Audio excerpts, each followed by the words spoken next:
Hello folks, Buxton and Lawrence Barretto with you because breaking news today, and Lawrence, it's pretty big news. Yeah, it's huge news, I think. Valtteri Bottas will not be driving a Mercedes, he'll be driving an Alfa Romeo next season. And that is big because there'd been talk for some time, obviously, about whether Valtteri would stay with Mercedes into 2022. And if he didn't stay with Mercedes, not just where he would go within Formula One, but whether he'd even stay in Formula One. Yeah, I think Valtteri's been evaluating where he is in his career, what he wants to do, not just in the short term, but maybe the medium to long term. And overwhelmingly, he wants to stay in Formula One. He's still got that hunger, that burning desire to race quickly.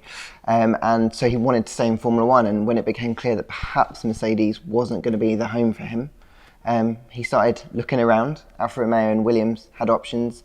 I understand both were quite keen on him, and he's chosen Alfa Romeo. Of course, either one is quite a romantic setting for Valtteri. Williams, of course, because he started his Formula One career there, but Alfa Romeo, because in Fred Vasseur, he has a team boss there who he's worked with before in Junior Formula, who he's been a champion with in Junior Formula, and he's maintained that relationship with Fred.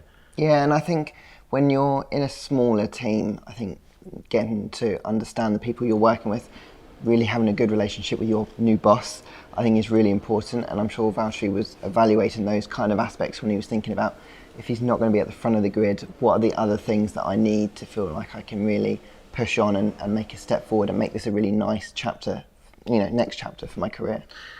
I didn't think he was going to stay in Formula One. So this news I'm actually really happy with, because I thought we were going to lose Valtteri, and he's too good an F1 driver for Formula One to have lost. What kind of a driver is Alfa Romeo getting? I think Valtteri's been really unlucky in that he's entered Formula One at a time when he's been Lewis Hamilton's teammate. And, Lewis is one of the greatest ever. And we forget often that how close Valtteri in the latter years of his Mercedes career. He was close in qualifying. He was really pushing Lewis. He's a race winner with Mercedes. He's been key to them getting the Constructors' Championship and keeping that move going. So I think what Alfa Romeo are getting are a driver who's hungry, who's still hugely talented, is quick over one lap, as well as he kind of probably does need to work a little bit more on his race craft, but I still think he's a good, strong race driver.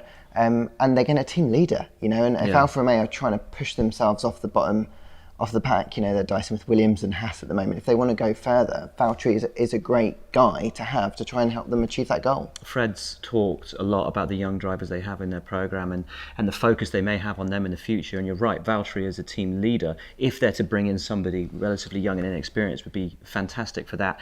I have to ask the question though, how does Alfa Romeo stop itself being the gift shop? If you see what I mean, exit through the gift shop, where Williams was a few years ago, that drivers perhaps towards the end of their career see it as a nice way to bow out, buying the pencil and the poster and the t-shirt after everything's finished. I guess they just need to give him a car that is competitive ultimately, because if they give him a car that Valtteri can work with and get results out of, then they'll avoid that naturally. I think the difficulty will be everyone's going into 2022 thinking this is the chance for them to make that step, and if Alfa Romeo don't make the kind of step that they were hoping for, then it is going to be a more challenging season, and then we don't know how long Valtteri will be able to stay motivated. But I think right now they've got a very, very motivated Valtteri, and I think that's a great thing to have. And with stability as well. Valtteri said that one of the key things for him for his future was having more than a one-year deal, which he's had so many of at Mercedes. Photographs emerging over the weekend in Zandvoort of Toto Wolff and Fred Vasseur signing something. We now, of course, know what that is. Yeah, and I think it's good for Valtteri to have that continuity. It must be quite a stressful thing to year in, year out, going, what am I going to do next year? To have the questions persistently over where are you going to be driving. At least now he can maybe focus a little bit more for longer on the job in hand, and it is a big job that he's got in front of him. Yeah. Question mark, of course, now is who will Valtteri Bottas' teammate be in 2022? That question to be answered, I'm sure, in the coming weeks. Lawrence, thanks so much, man. Thank you for watching. Valtteri Bottas will stay in Formula One in 2022 at Alfa Romeo.